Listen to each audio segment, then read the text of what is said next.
Hey everyone, Jason here with another episode of The Gamer Side. This is the series where I take a break from the publishing nonsense with Phase Shift Games and shed some light on my gamer side. Today I'm going to take myself through all 25 of the outstanding Kickstarters or other crowdfunding campaigns that I'm waiting on. Some of these are brand new, I just backed them. Some of them are quite old, and I don't know if I'll see them. So wanted to take a trip down memory lane, kind of look through each one in reverse chronological order. We'll start with the most recent ones that I've backed and then get down to the ones that are the oldest and let you know what I'm expecting, why I backed them originally, what I was looking for, and certainly any feelings that I have since I backed it as to whether or not I will see it or even still want it. So let's start. Again, the order will be the most recent Kickstarters, which a couple of them are still live. The first is Excalibur. So this I backed because it's an amazing looking production. This is by Roxley Games. It'll allow up to 8 players to play.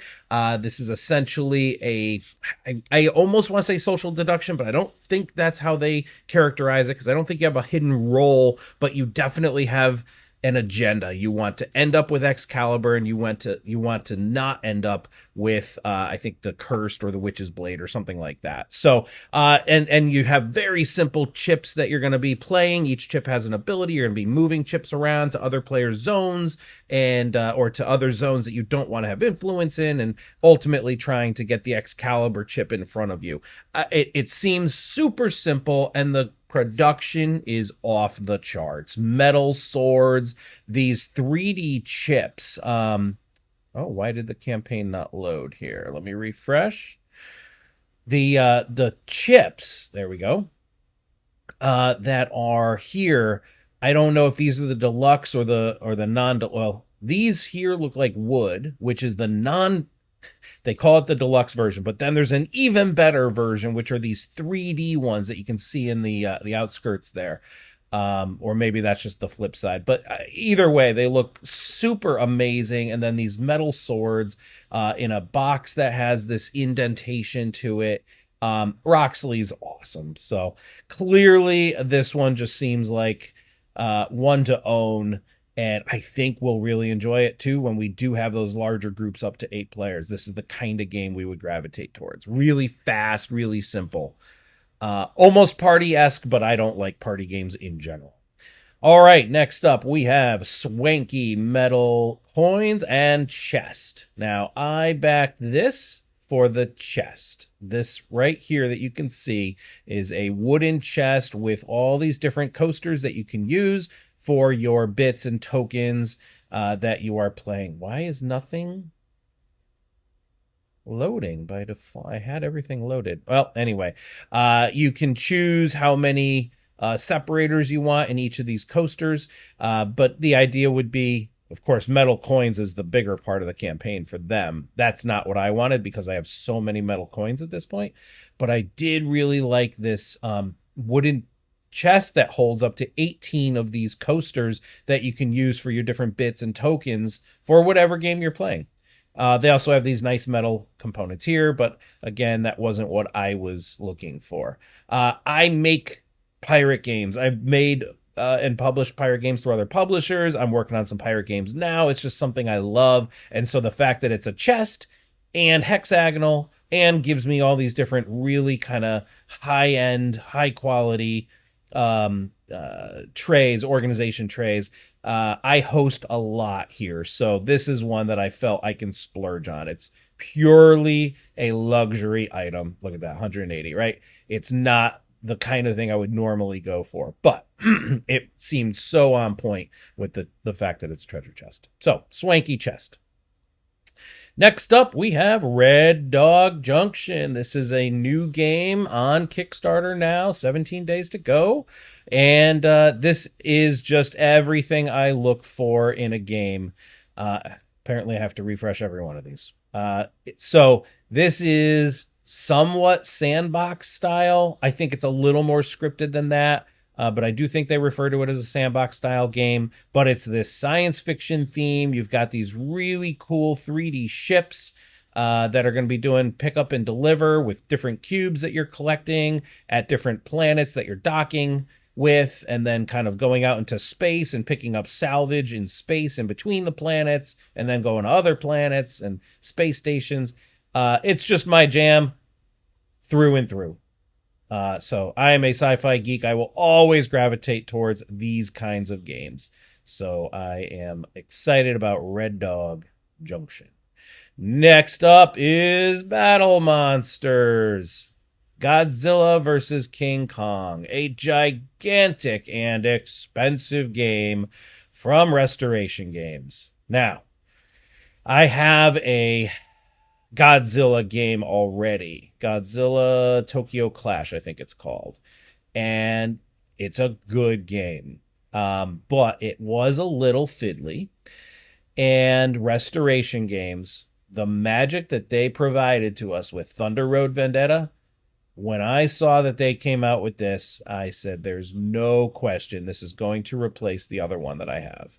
So look at these gigantic, I'm not going to call them minis, figs of the beasts. And there's I think you get Mothra as like a Kickstarter exclusive. It's going to have all your little tanks and buildings, of course. So it's going to be that King Kong and Godzilla style battle clash. So really looking forward to this one. This is probably the most expensive one I have. ISS Vanguard was the most expensive one I have ever backed, and that was unfortunate and a disappointment. But this one's definitely the most expensive one that I have backed since then. But I do believe it's going to stay. It's going to be epic on the table.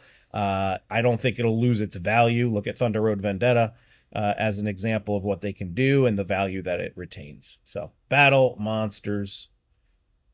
What was it? Battle Monsters, King Kong, Titan. What was the title? Battle Monsters, Godzilla X Kong. Godzilla versus Kong.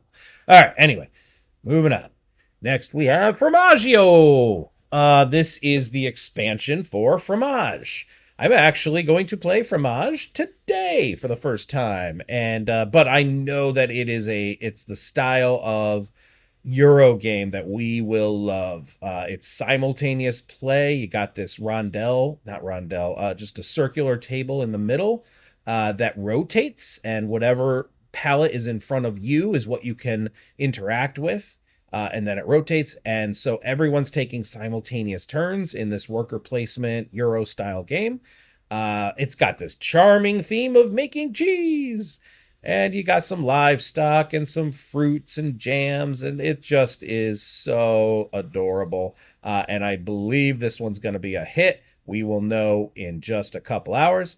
And I definitely wanted to have all the new palettes that they're providing in Fromaggio. I don't know if I'm pronouncing that right. Dionysia, yeah, talk about not pronouncing something right.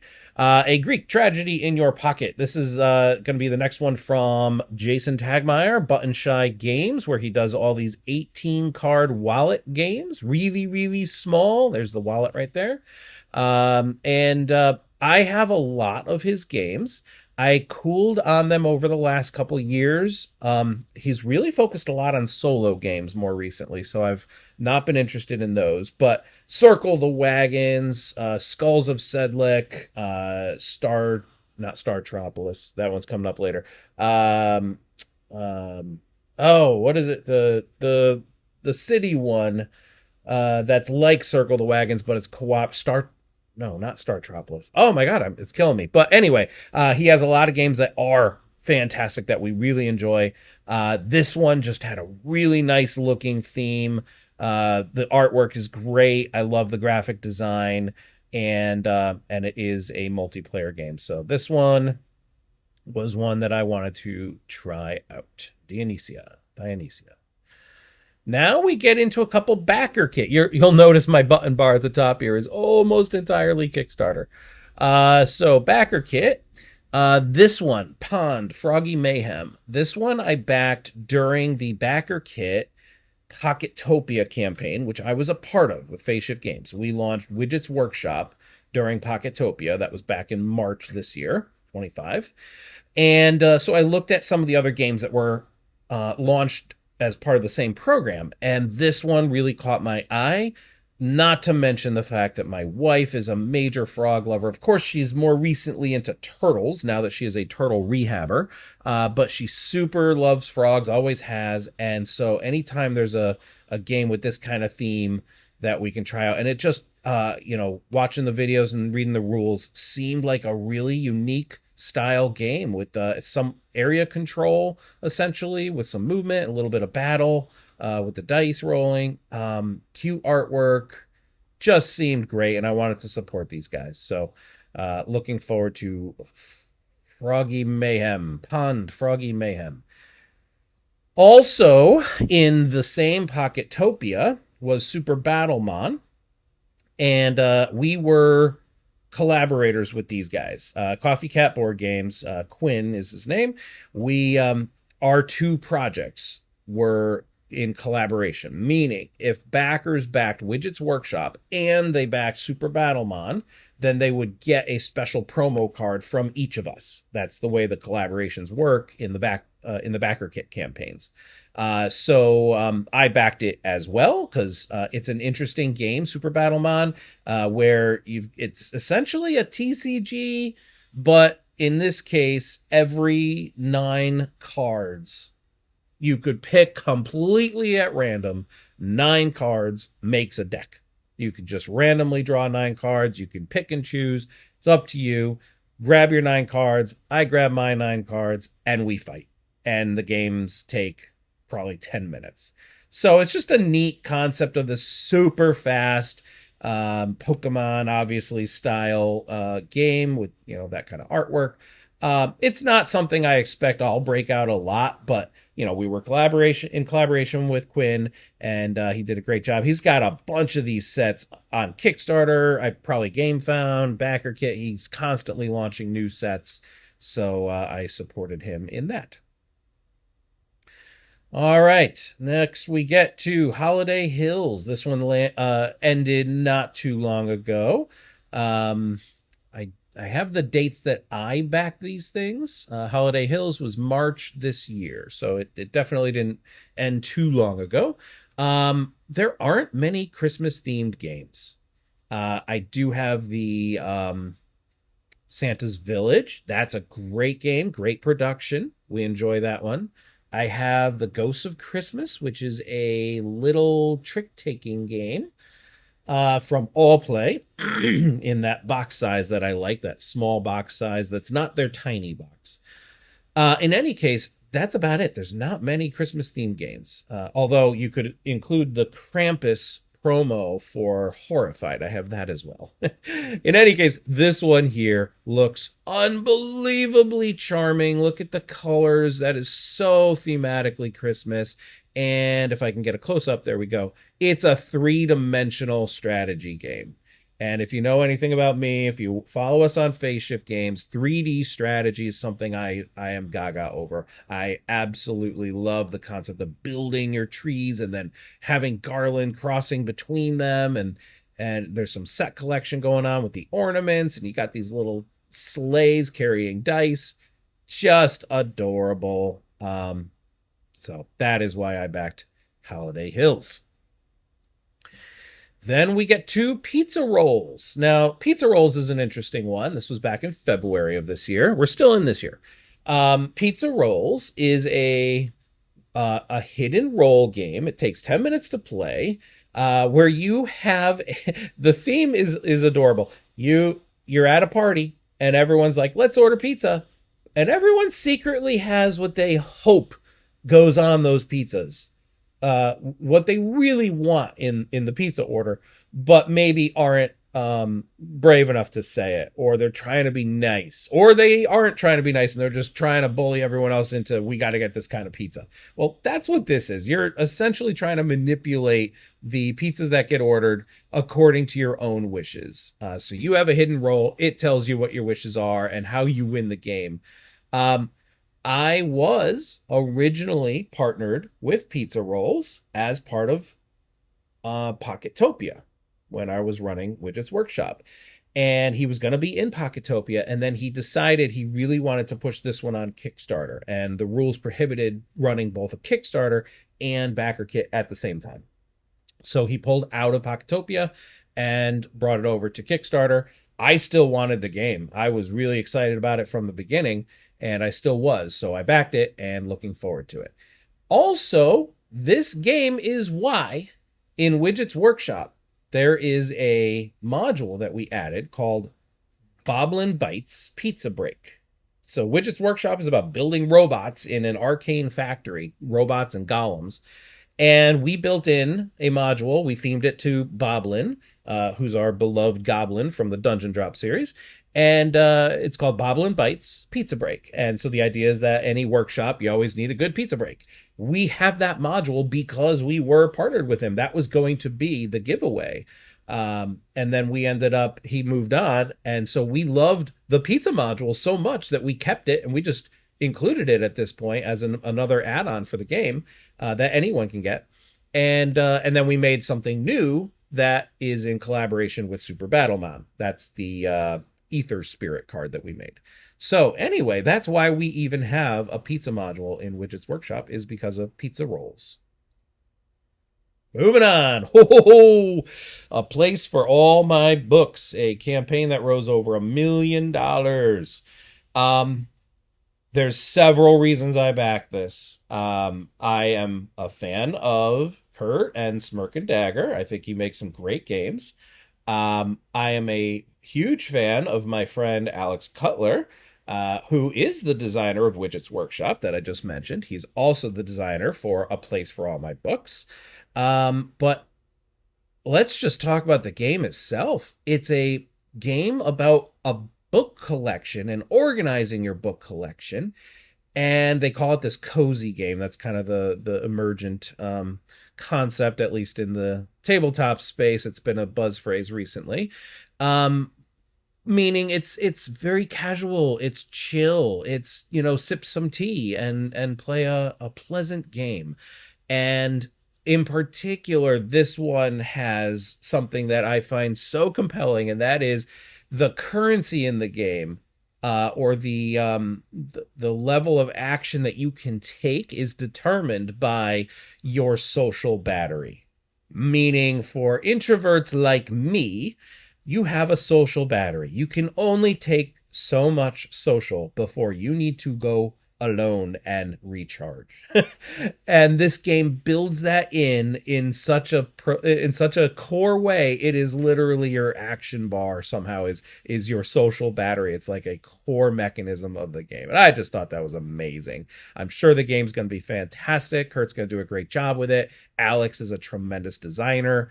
And so really looking forward to A Place for All My Books. In fact, I just got the pre-shipping notification confirming my address.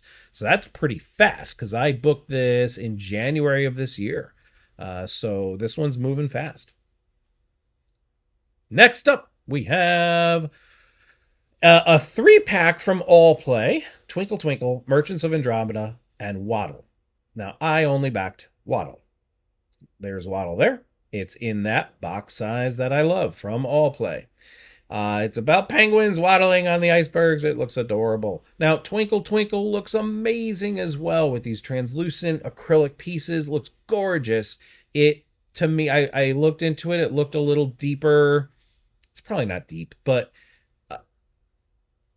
and then the Merchants of Andromeda also, I looked into that.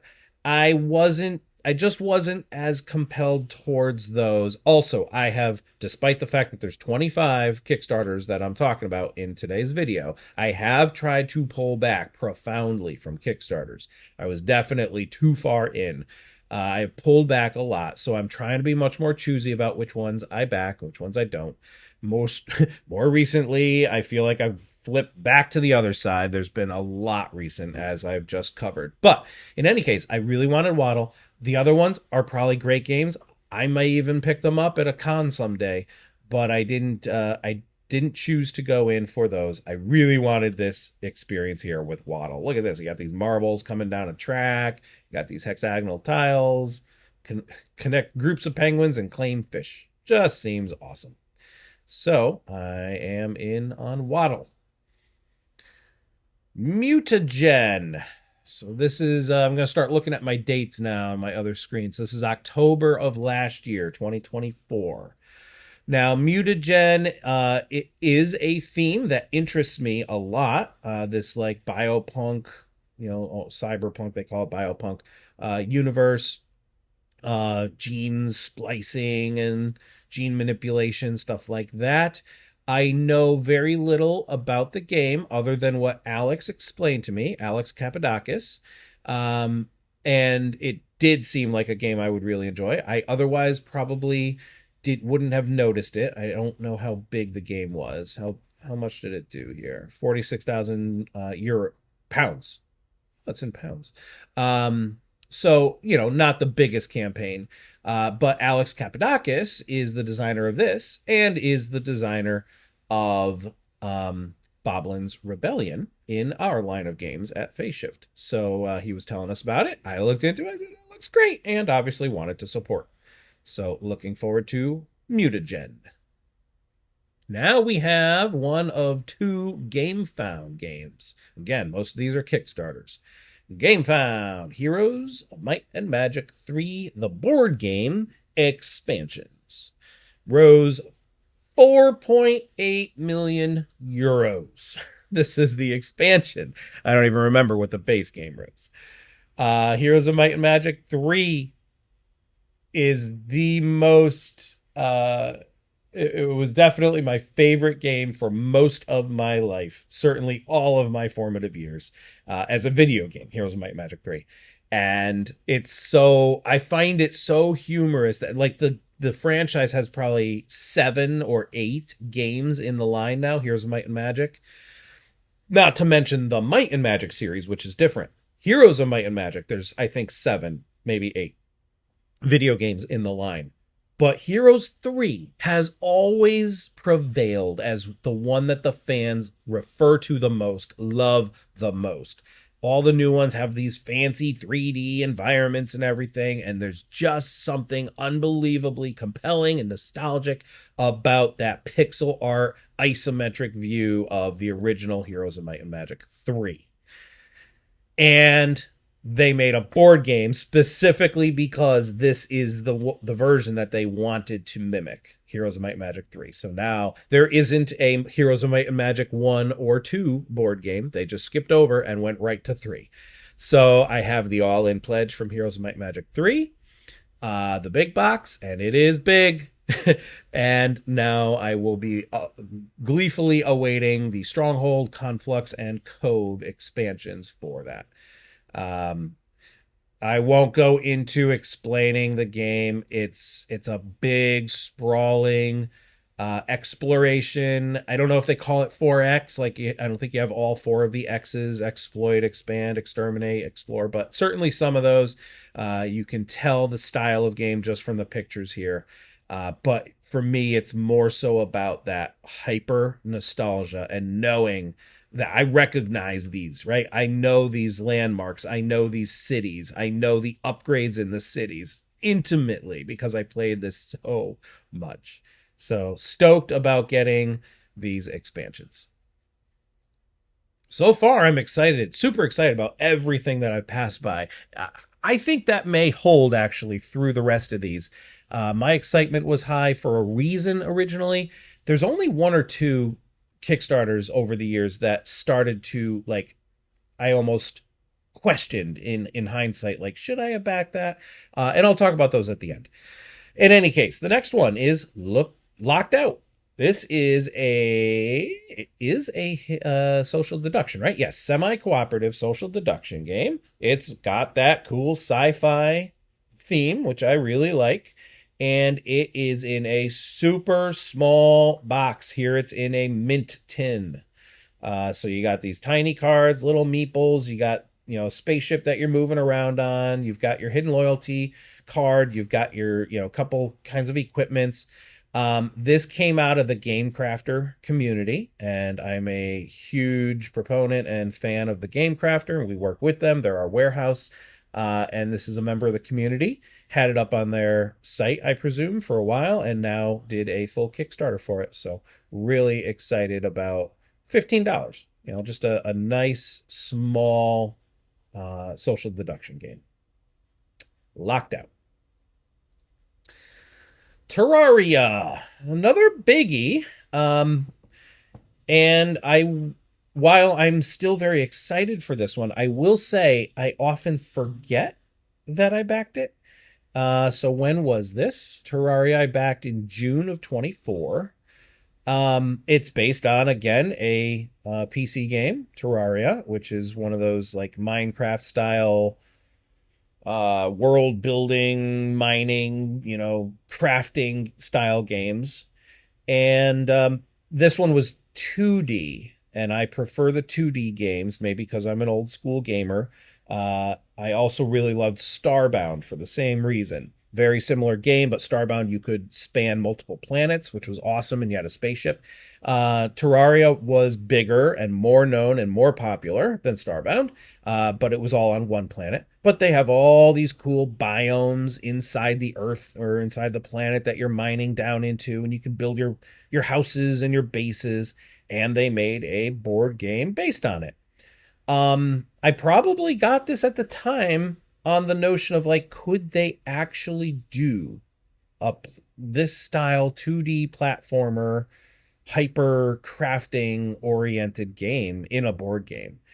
And if there's one fear I have, it's that it's going to be too tedious or too heavy for all the stuff that you want to be able to do in this game. I don't know. I certainly researched it at the time and felt that it was a good enough chance that I would love it. So looking forward to it still. Terraria. Next up, Lightspeed Arena. This is a really neat concept. So I had a game.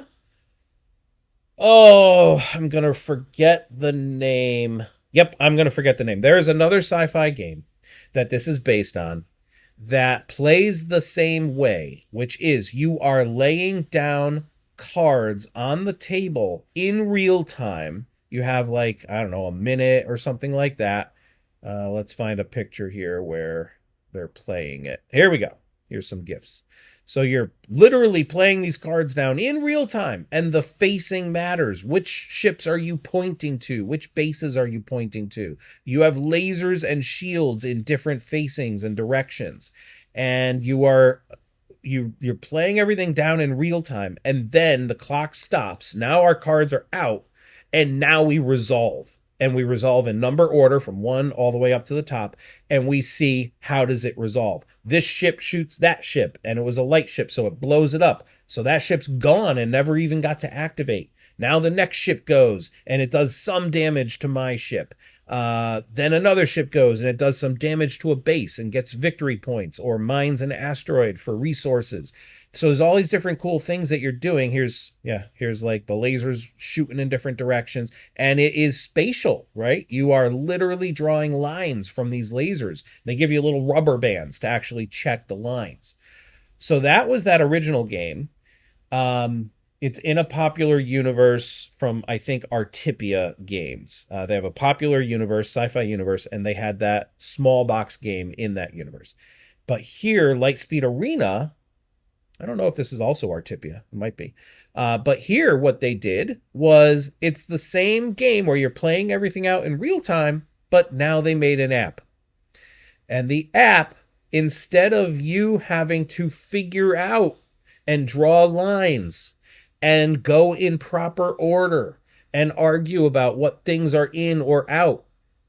You play the real time game and then you take a picture of the table. That's it. And then the app plays it out for you and for the whole play group. And you see animations and you see the results, and it tells you here's the victory points, and it tells you who won the round. And it takes this game where you have this 2 minute or whatever it is real time round, which is the main kind of portion of the game, and then you'd go into 10 minutes of figuring it out. And so I got rid of that other game because it was a cool concept, but it was 10 minutes for a 3 minute game, and then 10 minutes to score and figure everything out. And theoretically it's exciting, right? You're going ship by ship and seeing who shot what and what the results are. It was fun once or twice, but it became tedious. Well, this app takes all the tedium out of it, and now you see the results instantly.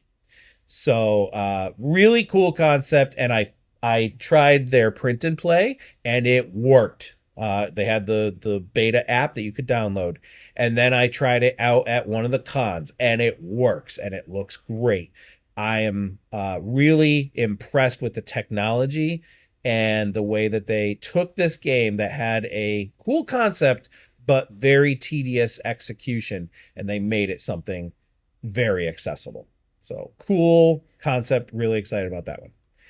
Next up is one of the only digital games. It's not the only, but it's one of the only in this entire list. And this is, well, it's not even a game. Master of Realms, which is similar to another one I backed called Dungeon Architect, which I already got. That one's not in my list today.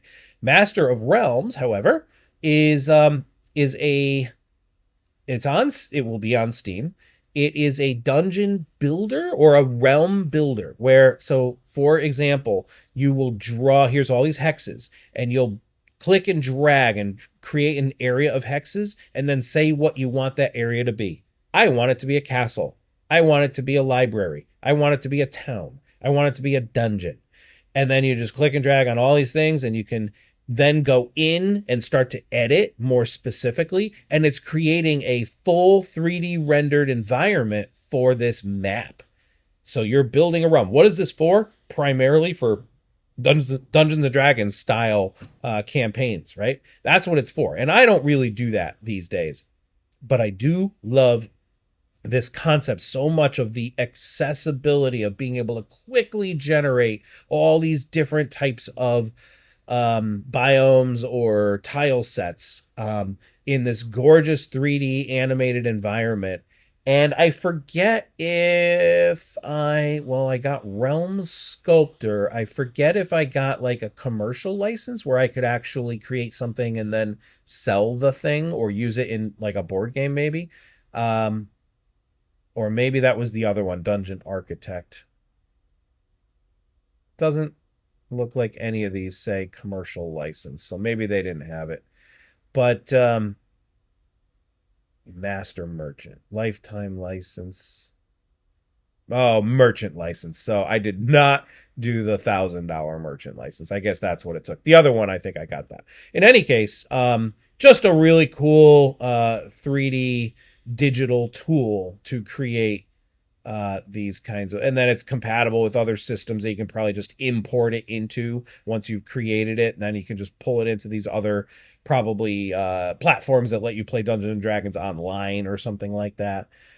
And then they unlocked all these cool realms and tile sets, apocalypse, cyberpunk. So yeah, now I have the beta that they've released so far. This was back in January, February, April of 24. They have released the beta, which I have. I don't have the full release yet, so I am still considering it outstanding. Back to GameFound, the only other GameFound one is Robot Quest Arena Bot Battle, which is the expansion. It's like a reprint and expansion to Robot Quest Arena, which is a fantastic deck building game from Wise Wizard. Um, they expanded the game now to include a bigger box. I think a bigger arena board if you want to play with more players. More of these amazing painted minis of robots, and they're big, they're chunky, and look at them, they're so adorable. And so, any further expansion to this game, I want. It's just so approachable, the game. It's clean, the graphic design. This is what I call an elegant game. Elegant meaning you learn the rules super quick and you almost never have to reference the rule book. You just play it. And was stoked to see further expansion to it. More or new robots. Here's whatever, Tak and Inez. More cards that come with it, more of these, I forget what they called, but these are like things that you put out in the arena, and if you step on them, you flip them over and see what they do. There's Blaze and Matilda, Bubble and Tito. So these are all new. I have all of the previous ones, but now I will have all the new. And so everything you need for 2 to 4 players is in the base. And then does it go up to Welcome to Rivet? Where people and robots live together. That's like their world, I guess. All right. Well, in any case, I think there's a bigger board, probably up to more players. So really excited about that. That was March of 24. Okay. This is now getting into some interesting territory. Vampire the Masquerade Chapters, Definitive Edition. This is a second Kickstarter that they ran for Vampire the Masquerade Chapters. First of all, Vampire the Masquerade, something I grew up with again. Played all of the White Wolf vampire role-playing games when I was younger. Got super heavy into the game that was first called Jihad. It was a collectible card game. It was, I think, the third ever collectible card game to come out. Well, they were kind of still making sets up to recently through like a print-on-demand service. Jihad was later renamed to Vampire the Eternal Struggle. But it's always in the Vampire the Masquerade universe. And so this is a full campaign-style game, board game, in the Vampire the Masquerade universe. And I love this universe so much. This is where you have the clans of the Camarilla. You've got your Tremere and Toreador, Von True, Malkavians, Gangrels, Bruja, all those core clans. Then you have the Sabbat clans. These are all the real evil, like, just go out and eat people in the middle, suck their blood in the middle of the streets, don't care who's watching. And then all these different factions and rogues and werewolves and humans. I just love the universe so incredibly much. I really was stoked when I saw that they were making a full campaign. This is going to be like a Gloomhaven, I think, style campaign game. Maybe simpler than Gloomhaven because the board is really just a big square board, and then there's probably a few of them. I think there are, as opposed to all these different tile sets that you have to find the right ones. So I hope, a little easier than Gloomhaven. And I think you can play as any of these major clans, major characters. So I have not yet played it, and here's why. The campaign released, I have it, it's over in my other room, and as soon as people started getting it, the errata was through the roof.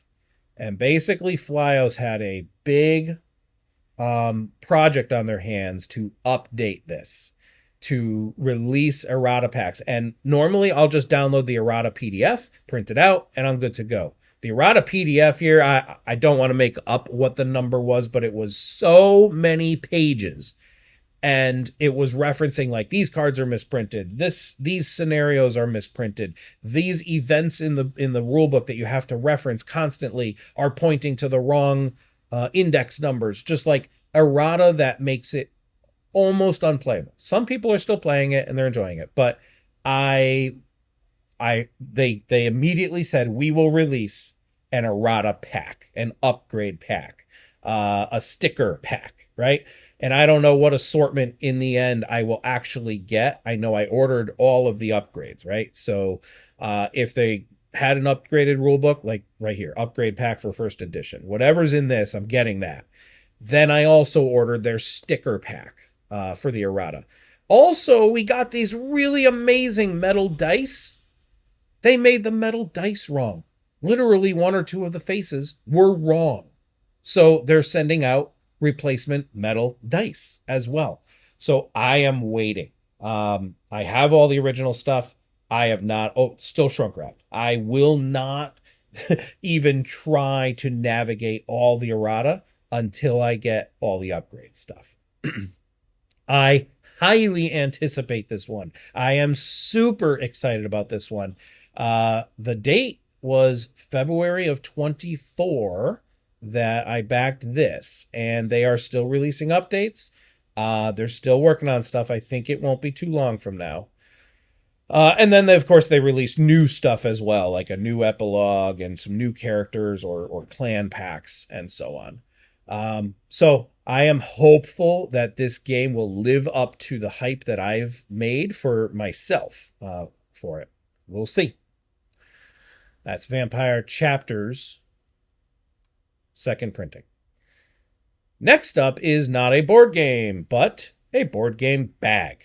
The Adventurer bag and playmats. And this has been delayed a couple times. So we're getting into interesting territory now. This is November of 23, and it was supposed to deliver.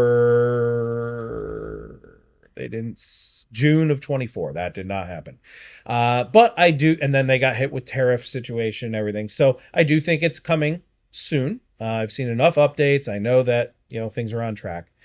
But I needed a new bag. I bought I think it was Geek On, purple Geek On bag, which I have loved, and I have brought to every con with me for the last probably 4 or 5 years, and it is showing its wear. And so it was the time to upgrade and get a new. I want something that's a backpack. I want something that can hold the big box style games flat, like you see here in the animation. And something that I can take on a plane with me and crush down. If I don't have the big box games in it, if I'm just packing clothes or something, I wanted it to be usable for that purpose. And this one seemed like it had all the right stuff. So that is my next bag, and hoping to get it soon for the con season this year. And that takes us to the last 3, which are several years old. This is Megapulse, and this is from December of 2021. And it is probably this one and the next one are the most unlikely to fulfill. And I feel bad for this guy. This guy was a one-man show, and I saw him at Gen Con. He had a booth. The game's real. People were playing it and loving it. It looks amazing. It's this Mario Kart style racing and like this cool, almost Tron-esque artwork style. It's been reviewed by notable people. It just looks amazing, and had this really cool drift system, or I forget the word that he used. But in any case, he did not know what he was setting out for. He just wasn't prepared for the business that is, launching a Kickstarter successfully. You are entering business territory. It takes a lot of logistics, a lot of planning, a lot of number crunching, a lot of communication to do a Kickstarter right. And I think he got overwhelmed. So he then commissioned some people in the community. There's enough backers here that wanted to see this thing continue. So some notable members of the community actually took over for him for a while and said, we'll be your community outreach. We'll be your communications. And they did that. And they were sending out more regular communications and updates. Then that kind of trailed off and fizzled. And I'm sure at this point, the money is long gone, because he's probably had to use it for a number of other things at this point. So what is the latest update? Sample is right around the corner as of March of this year. All right. So I can't remember if I fully read Well, there we go. Megapulse is looking so good right now. Vibrant colors. So, I'm still hopeful. Tangerine Games, that's them. Oh no, Tangerine Games is now the new company that's helping him to get this out. And I think they said, like, we're committed to getting it out. We might not get out everything. Like in the rewards, there's all these different Soul Flux expansion stuff. And I think what Tangerine said was, we were picking up the game from whatever his name was, and we want to see backers happy, but we're going to focus on the base game. So I'm pretty sure all they're going to commit to fulfilling right now is just the Megapulse base game, which at this point I'm fine with, right? I just want something for it, and I want to play it. It looks amazing. And then I think what they said was they'll see how things go. They have their own games that they're pushing as well, and they have to keep things in balance in order to stay afloat. So hopeful, but this one's old and has definitely been through some unfortunate cycles. And then we have one that's probably even less likely, and that is Startropolis, but not the base game. I already have the base game. I am waiting on the pieces that fix the base game. Physical pieces in this case, because what you're doing in Startropolis is building a three-dimensional space station with all these different cool parts that snap together. And 3D strategy again, that's something I love. Now it looks like a toy, but it also had enough other strategic stuff going on with cards and technologies and such.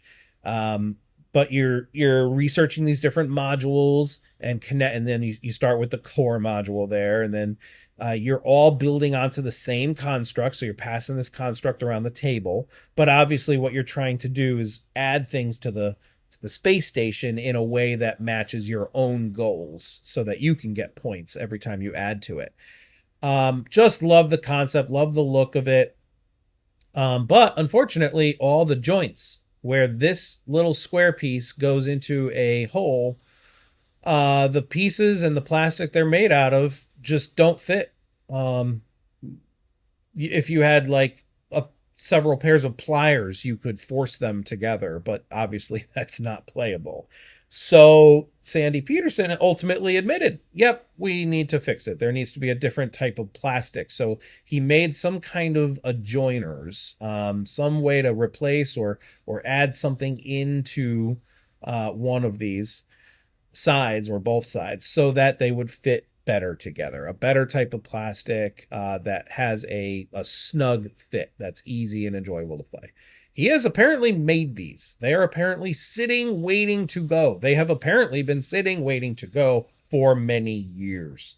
But he ran into massive problems with his own business, his own finances situation, his own other Kickstarters, big Kickstarters that have yet to fulfill.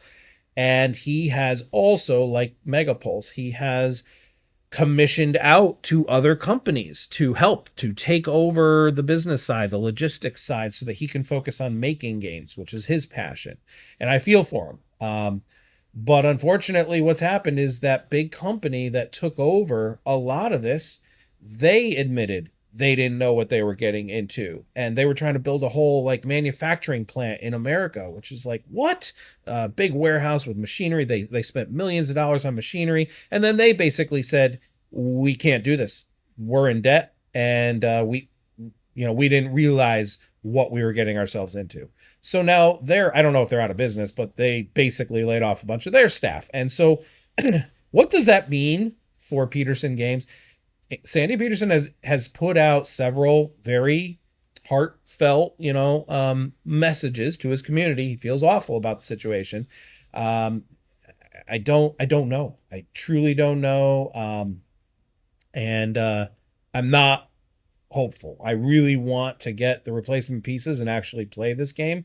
There are other bigger games that he has. I think Cthulhu Wars is a huge one that he has, and I think there's lots of backers waiting on those games, and I don't know if they're going to see those either. So it's unfortunate to see, but I've had a pretty good track record. I think some other people have backed some games, Mythic Games, I think they went out of business, and I think there were several unfulfilled Kickstarters there. I was not in on any of those, but I certainly have heard horror stories. This is probably the closest I come to a failed Kickstarter that I may never see. And I even got the base game. I think there may have been an expansion that I was getting as well. But it's the replacement pieces that I need more than anything. And I don't know if I'm going to see them. And that takes me to the oldest of the games, which is a digital game called Kingdoms of the Dump from October 2019. Um, the irony is, uh, even though it was expected to deliver in October of 22, they are issuing regular updates. May 25, sanitation report number 62. They're playing into the whole garbage dump theme. It's a pixel art style platform or Final Fantasy style video. Look at that. I just want to play this. There's a little trash can running around. A little Final Fantasy style battles going on. Final Fantasy style towns. They have worked on this for so long, and they still are, and they're actually winning awards, going to different like conventions and such, and showing it off. I don't know. I presume because of how active the campaign still seems to be, I presume I'll see it. I don't play many video games anymore, but this is one I do really want to fire up. I just was drawn in by the pixel art. So hopeful for that one. Uh, and that was the end of my outstanding Kickstarters. So really stoked here. I mentioned that I would come back to what were the ones that I kind of waned on over the years that I backed and maybe somewhat regretted. And regret's a strong word, but I will say there were a couple that when they came in, I was like, this isn't the one I really want to come in. One of them was Collab. Um, I think it's a good game still, and I love the way it looked, and the mechanism seemed interesting. I move this thing and you follow because you're in the same area or something. These lab workers, kind of mad scientists kind of thing. I think it may have been a Cthulhu over theme there. I ended up selling it off, still shrunk wrapped. For some reason, I just, once I had it in my hands, I said, I don't see us wanting this one over so many of the other ones that I have on the shelf of shame. So I ended up offloading it. DC United from Simon. Now, you may know from watching my other videos how unbelievably in on Marvel United I am and my play group. I have the all-ins from the all three Kickstarters for Marvel United. And so when DC United came out, I was like, yes, I gotta have it. More United that I can add in. And now I can have DC heroes fighting Marvel villains, or I can team up some DC heroes and Marvel villains against DC heroes and Marvel heroes against a DC villain, or whatever mix and match you want. I thought the idea was cool. The reality is DC's just not as cool as Marvel. And I started, when I was talking to my play group about it, they're like, so they weren't as excited about it. I still was, but then there was also so much happening with Simon's stability and their finances and such. I decided to pull back. I can always get it later. So I ended up canceling my pledge and I got my money back. That actually happened only about a month or two ago.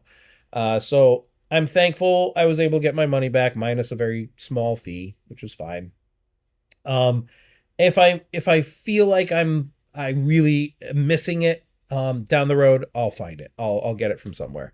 But after I had backed it and the months went on, I definitely kept looking back at that and saying, was that too much? Do I really need more in this United series that I have? I already have so much of the Marvel, and the Marvel stuff is just so cool. DC is not as cool as Marvel.